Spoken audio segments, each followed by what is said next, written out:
So next is definition of radioactive decay constant, which is lambda.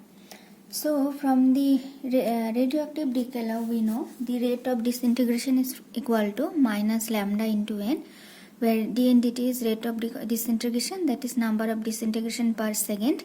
N is the number of atoms present in the radioactive sample which are still undecayed, and this lambda is the radioactive constant.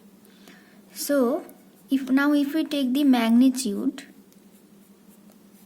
mod d and dt equal to lambda n, from this we can get an expression of lambda which is mod d and dt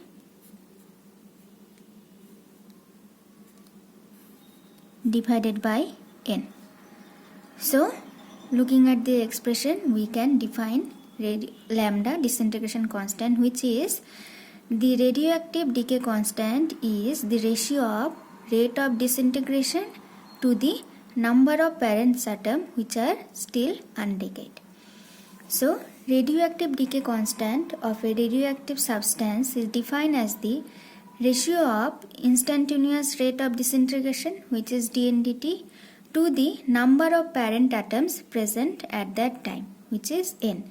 N is the number of parent atoms which are still undecayed present at that time, and d and dt is the number rate of disintegration at that same instant of time, and their ratio is called the radioactive decay constant. So what is unit of lambda? Unit of lambda is second inverse. Why? Because unit of lambda will be unit of d and dt divided by unit of n.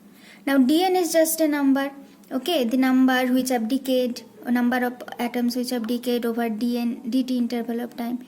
N is again number of atoms, okay, so they don't have unit. So only this dt term has unit, and that is second. So dt will come in the denominator. Therefore, unit of lambda will be simply unit of 1 by dt, which is second inverse. Okay, so that's why unit of lambda is second inverse.